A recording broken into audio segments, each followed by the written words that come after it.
Ladies and gentlemen, boys and girls, children of all ages, we continue our tremendously fun review of multiplication and division, which includes whole numbers and decimals. We got to get it, so check your papers along with what we're doing here to make sure you're understanding it. If you're struggling, go back and watch the 7,286 videos I've put up here. Call me in the evening and I'll Zoom with you. Whatever needs to happen to help you get it done correctly. We will start first with dividing with a decimal in the dividend. So we're dividing a decimal by a whole number. So we have 2 and 52 hundredths divided by 6. 2 and 52 hundredths divided by 6.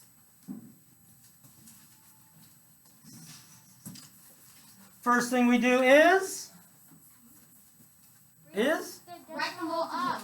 bring the decimal up. Yes, write the multiples or look at your multiplication chart because you have the multiples. So we could do the whole 6, 12, 18, 24, 30, 36, 42, what's 6 times 48, thank you. 56. 56, good. It's the Mickey Mouse one, sweetheart. Go to the Zoom, go to your backpack, and go to the one, no, and go to the one that has it at the bottom. Alright! It's actually 54. Oh, 54. 56 plus 6 is 54. Alright, so then we ask ourselves, self, does 6 go into 2? Our self says? No. We ask ourselves, self, does 6 go into 25? Yes. We go over here, 6, 12, 18, 24.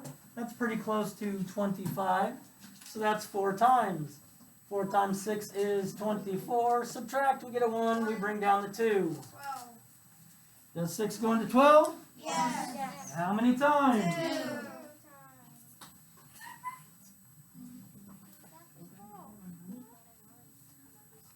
2. And it goes into 12 2 times. And that's 12. And we subtract. We get 0. If we wanted to check it, I would multiply 42 hundredths times 6. I would ignore the decimal point and actually multiply 42 times 6. Get 252. How many numbers behind the decimal point in the problem? 2. 2 behind it in the answer. Oh, 2 behind it in the answer. 2 behind it in the answer.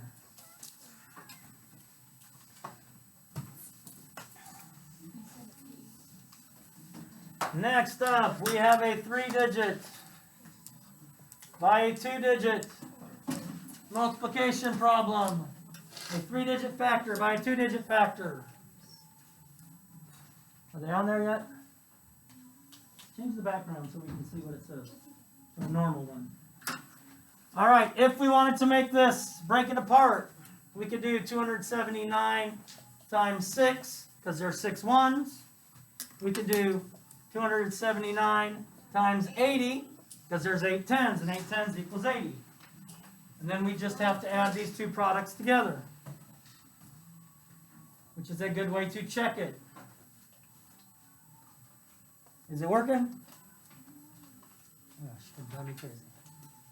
Let's pause for just one moment, please. And I'm back. We're going to start by multiplying our ones place in our second factor. So 6 ones times 9 ones is? 54 ones, or 4 ones and 5 tens. 6 times 7 is? 42. Plus 5. 47. 6 times 2 12. plus 2. 16. 12 plus 4, 16. We've done our ones place. We're now moving on to 80 tens is what we're multiplying by. And if we have a 0 at the end, that's why I put the 0 here. It's got to be in the ones place. I had people just multiplying and then adding it behind it. That's cray-cray. We don't do that. It's got to be in the ones place. 8 times 6 is? 48.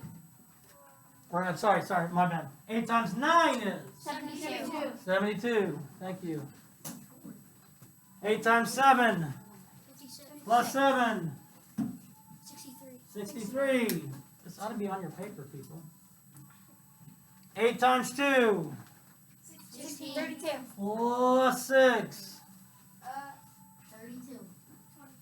So 18 plus 6 is 32. It's 22. Thank you. Yay. Oh, y'all are making me crazy. We add these two products together. And so I get 4, I get 9, I get 9, I get 3, I get 2. Yeah. 23,940 or 994.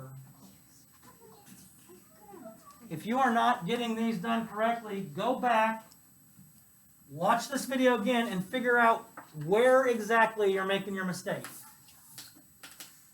Okay? Most of the time it's going to be a simple mistake. Oh, I thought 8 times 7 was 54. And then, I forgot to add.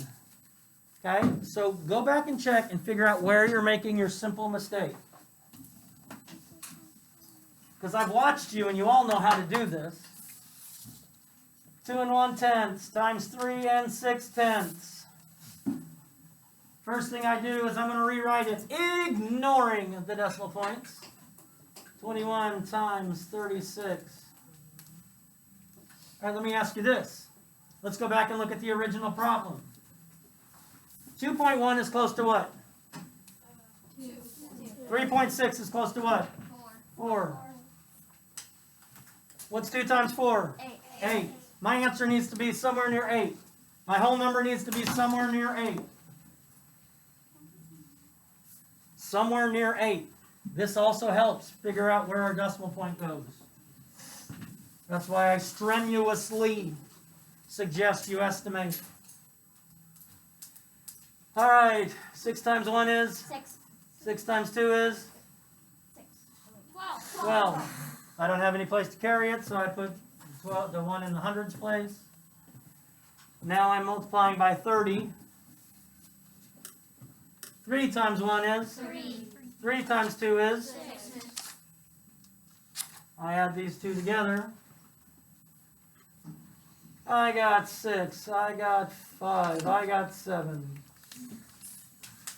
Now to make this close to 8, my decimal point has to go behind. 7. That's 7. I can go look up here. I have 2 numbers behind the decimal point of the problem. The estimate probably helps you more than anything.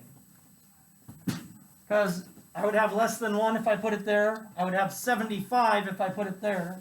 I'd have 756 if I put it there. So the only one that makes sense is to put it near or behind the 7.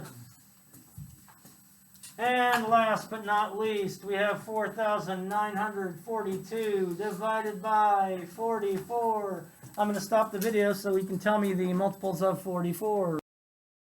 All right, for those of you that paused along with me to do your multiples of 44, we have done them here. For some reason, I made it look crazy like that, but hey, that's the way I roll. So don't give me any grief for it. Now I go back to the problem and I ask myself, does 44 go into 4? No. Myself says no. I ask myself, does 44 go into 49? Yes. Yes. My quotient is going to be 3 digits. 1 digit above the 9, 1 digit above the 4, 1 digit above the 2. 44 goes into 49 how many times? 1, because I look over here. 88's too big, so it's got to be 44. I subtract 49 minus 44 is 5. 5. I bring down my next number. How many times does 44 go into 54? 1.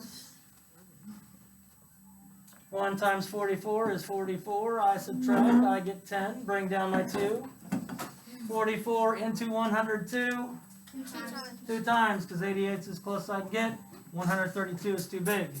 So 2 times. And 2 times 44 is 88.